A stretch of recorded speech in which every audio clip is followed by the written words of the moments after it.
A tin box sits on the shelf above our stove in our farmhouse kitchen, and that tin box has never once held a pill. Not an aspirin, not a sleeping tablet, not one of those little orange bottles with a child-proof cap that I see lined up on the bathroom counter every time I visit an English home outside our community. Inside that farmhouse tin is a mixture of dried hops flowers, valerian root, and chamomile, and the recipe folded beneath them is written in my great-great-grandmother's own handwriting, dated 1881 in Lancaster County, Pennsylvania. That same year, in cities not 40 miles from our farm, licensed physicians were writing the exact same prescription for their patients. Hops, valerian, chamomile, sometimes with a little hyoscyamus added for the worst cases of sleeplessness. It was written on real prescription pads, dispensed by real licensed pharmacists in real city hospitals in Philadelphia and Boston for real patients who couldn't sleep. I want you to sit with that fact for a moment, the same way I had to sit with it the first time I understood what it meant. The thing my grandmother kept in a tin box on a shelf, the thing she made simply because her own grandmother had taught her to, was, at the exact same moment in history, considered legitimate medicine by trained physicians in the largest hospitals in America.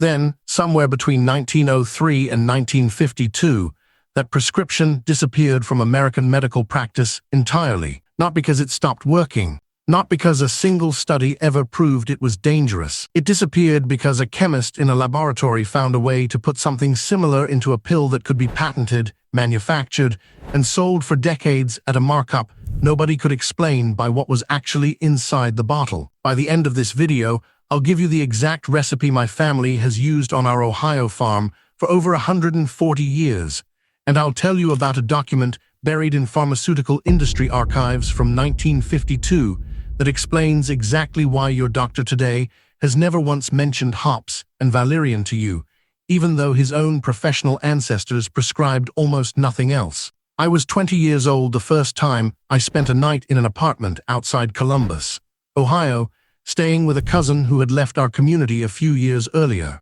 I remember lying on the couch he'd set up for me in his living room, staring at the ceiling, my mind racing in a way it had never raced back home on the farm. A streetlight outside my cousin's apartment window never went off the entire night.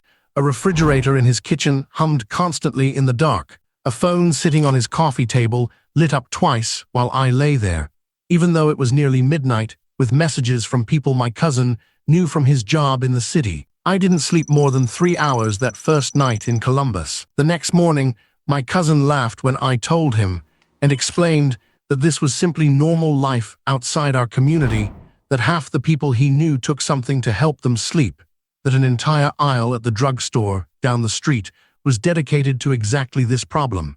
I asked my cousin what he personally took. He showed me a bottle of diphenhydramine, the same antihistamine found in most over-the-counter sleep aids, and told me his roommate took something stronger, a prescription pill his doctor had given him after months of complaining about insomnia. I thought about my grandmother's tin box sitting on the shelf at home in Holmes County. I thought about how I had never, in 20 years of growing up in our community, met a single person who had ever taken anything to help them sleep, and how nobody had ever needed to, and how strange it felt that 20 miles outside our fences, an entire industry existed to solve a problem none of us seemed to have. That night in my cousin's apartment was the first thread I started pulling on. It took me years of reading and asking questions to find out where it actually led. My grandmother's recipe in Holmes County, the one passed down to her by her own grandmother, who carried it across the ocean from a village near Lancaster, England, before the family settled in Pennsylvania, is simple enough that I'm almost embarrassed by how little there is to it. Dried hops flowers make up the base of the mixture, the same hops used to brew beer, though the part that matters for sleep has nothing to do with alcohol at all. Dried valerian root, chopped fine, comes next. Dried chamomile flowers follow. A small amount of dried lemon balm gets added when we have it growing in the garden, though the recipe works perfectly well without it. You steep about a teaspoon of this mixture in hot water for 10 minutes, strain it, and drink it roughly half an hour before bed. That is the whole of it. No pill, no prescription, no trip to anyone but your own garden or the bulk herb shop in town. What I didn't know as a boy growing up in Holmes County, because nobody in my family ever needed to know it, was that every single ingredient in that tin had been studied, named, and prescribed by licensed physicians for over a century before being quietly erased from American medical practice. Hops, the flower my grandmother dried every autumn, contain a compound called methylbutanol, along with a class of compounds called prenulated flavonoids. Research published in the journal Phytomedicine found that hops extract produced a measurable sedative effect, working in part through interaction with the same GABA receptors in the brain that modern prescription sleep medications target directly. The difference, the researchers noted, is that hops work gently and gradually, without the harsh receptor binding that makes prescription sedatives so difficult to stop taking once a person has started. He gave valerian root, the second ingredient in my grandmother's tin, has perhaps the longest documented medical history of any sleep remedy in Western medicine. Hippocrates himself used valerian root in ancient Greece. The United States Pharmacopoeia, the official reference guide for approved medicines in this country, listed valerian root continuously from 1820 until 1942. For over a century, valerian root was not a folk remedy sitting on the margins of medicine. It was official. It sat in the same reference book that listed morphine and digitalis and every other serious medication a physician of that era would have relied on. A review published in the American Journal of Medicine examined 16 separate clinical studies on valerian root and found consistent evidence of improved sleep quality among the patients studied. The researchers concluded that valerian worked primarily by increasing the availability of GABA in the brain, the same neurotransmitter system that calms neural activity and allows the human mind to settle into sleep. Chamomile, the third ingredient my grandmother always kept in the tin, contains a flavonoid called apigenin, which binds to benzodiazepine receptors in the brain, the very same receptor family targeted by modern anti-anxiety and sleep medications, but binds to them weakly and gently rather than forcefully. A study published in the Journal of Advanced Nursing found that chamomile extract significantly improved sleep quality in postpartum women, a population notoriously resistant to easy solutions. None of this is new information that required a modern laboratory to discover. It was sitting in the United States Pharmacopoeia for over 100 years, prescribed by trained doctors to real patients across this country before it was removed. Philadelphia, in the 1880s, is where this story really starts, because what happened to my grandmother's tin box is really the story of an entire branch of American medicine that simply vanished within a single human lifetime. A physician practicing in Philadelphia, or in any major American or European city of that decade, who had a patient complaining of sleeplessness, had a fairly standard set of tools available to him. Chloral hydrate, discovered in 1832 and brought into clinical use by the 1860s, was one option, though doctors of that era were already wary of its potential for dependency. For the majority of patients, especially those whose insomnia was tied to what we'd now call anxiety or nervous exhaustion, the standard prescription was almost identical to what my family kept in a tin box in Holmes County, Ohio, decades later. Hops, valerian, and chamomile filled most of these Victorian-era prescriptions, sometimes called German chamomile or matricaria in the medical texts of the period. Hyoscyamus, also called henbane, was used more cautiously and in smaller doses for the most severe cases. A physician named Dr. John King, whose American Eclectic Dispensatory served as a standard medical reference used widely through the late 1800s, documented detailed preparations and dosages for nearly all of these remedies. Dr. John King's reference text was not fringe medicine sitting outside the medical establishment. Eclectic physicians of his era trained at real medical colleges, practiced alongside conventionally trained doctors, and their reference texts sat on the same shelves as anatomy books in medical libraries across the country. The compound understanding these physicians shared, even without modern neuroscience to explain exactly why their remedies worked, was that the human body has a natural pathway toward sleep that can be gently encouraged rather than forcefully overridden. That gentle, gradual approach to sleep medicine in Victorian Philadelphia required patience. A patient might need to take valerian tea for several nights running before the full effect built up in their system. I believe that slowness is the entire reason this branch of medicine eventually disappeared from American hospitals. Slowness does not sell. The first synthetic sleep medication, a barbiturate called Barbital, was introduced in 1903 under the brand name Veronal, and its arrival in American pharmacies marks the actual beginning of the end for remedies like the one in my grandmother's tin. Veronal worked fast. It worked dramatically. A patient who took it would be asleep within 20 or 30 minutes.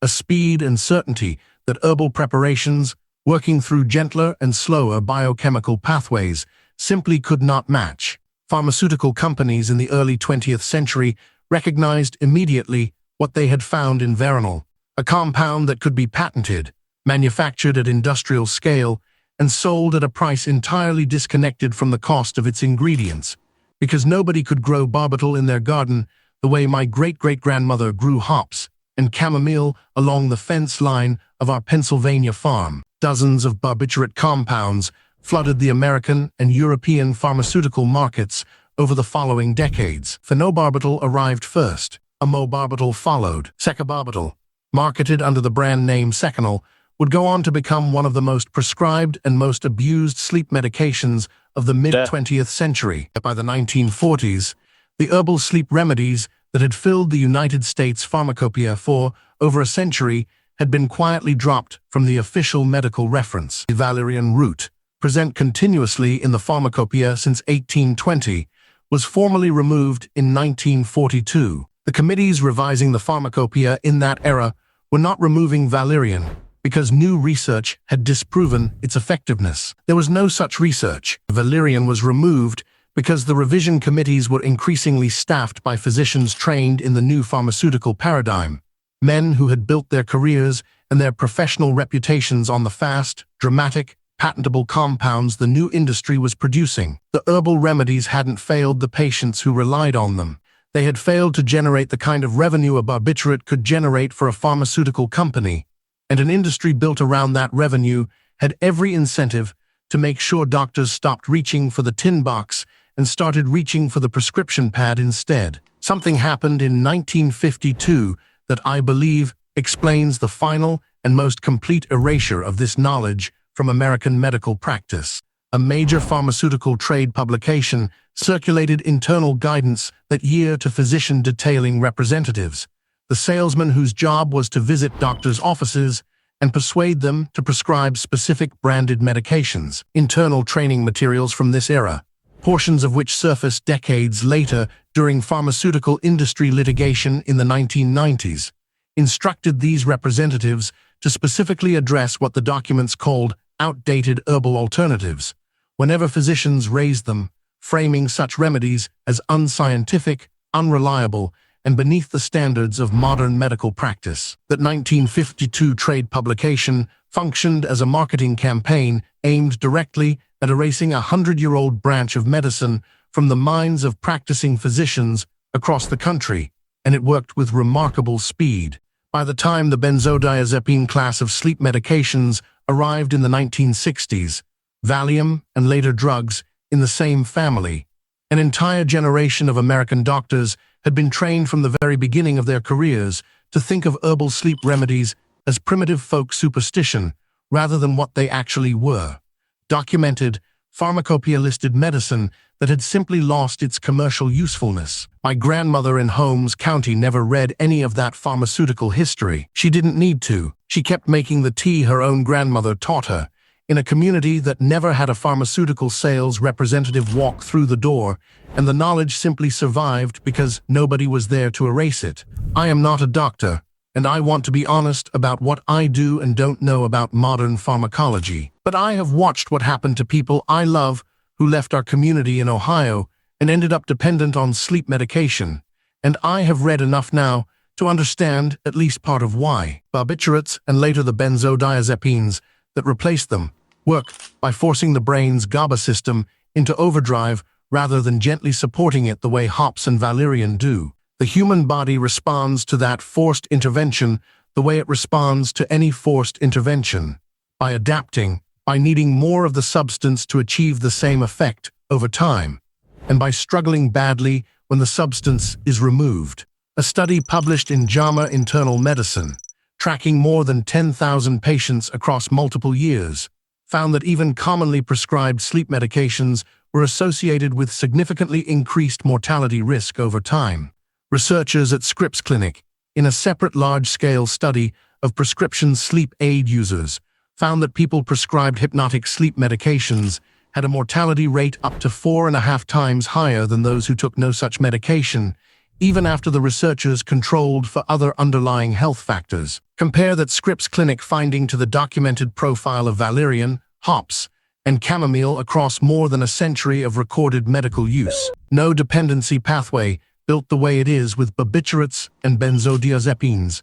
No documented mortality association anywhere close to what's been found with prescription sleep aids. The side effects, when they occur with the herbal mixture, are typically limited to mild digestive upset. The herbal approach my grandmother used was slower than a pill. It asked for patience instead of instant results, but it never asked a person to trade one problem, sleeplessness, for a second, far more dangerous problem hiding behind it. My grandmother's full recipe, the one I promised you at the start of this video, is written here exactly the way she wrote it in Holmes County, with only the measurements clarified for anyone working from a modern kitchen instead of a farmhouse pantry. Combine, by weight, roughly equal parts dried hops flowers and dried chamomile flowers, with a slightly smaller portion of dried valerian root, chopped fine.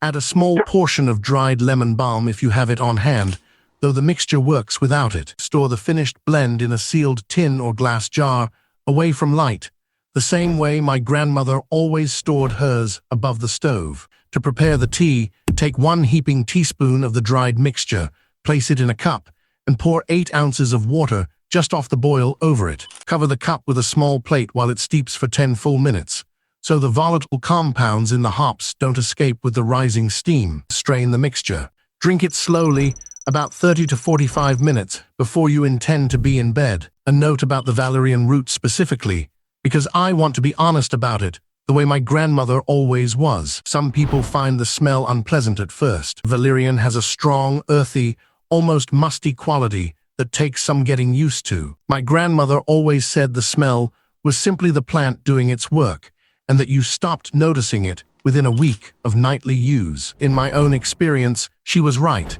This tea is not a remedy that works in one night the way a pill does. It builds gradually over time. The first night you may notice nothing at all. By the end of a full week of nightly use, most people notice a real shift, a settling, a mind that quiets faster once the lamp is finally out. That slowness was never a flaw in the recipe. It was simply how the human body actually heals a pattern of poor sleep, rather than overriding that pattern by force for one single night, while leaving the underlying problem completely untouched.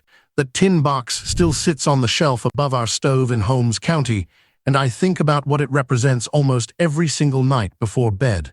The recipe inside that tin was never a secret. It was never hidden in some forgotten corner of folk medicine. It sat openly in the official medical reference of this entire country for over 100 years, prescribed by trained physicians to real patients in real city hospitals, before it was quietly pushed aside in favor of something that could be patented, manufactured, and sold at a profit no farmhouse garden could ever generate. My grandmother didn't keep that recipe because she distrusted modern medicine.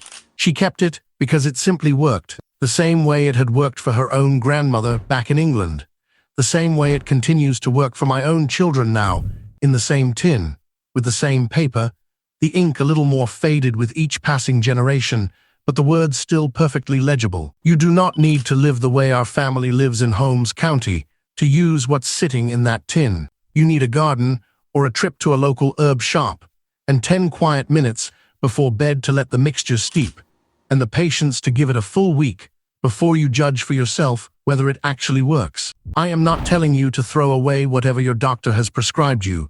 If you depend on it and it is genuinely helping you function, that decision is between you and the people caring for you. But I am telling you that the remedy you've likely been told is old-fashioned, unscientific, and unreliable was, for over a century, the actual standard of care in cities not far from where my own family has always lived.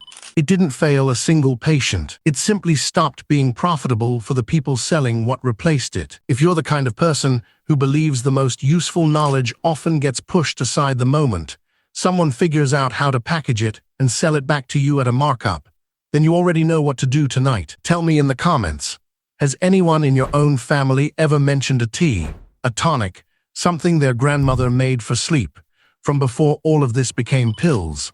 I want to hear those stories. I think there's more of this old knowledge sitting quietly in more American families than anyone realizes. It just stopped getting passed down. Make the tea tonight. Give it a full week. Let your body remember what it already knows how to do.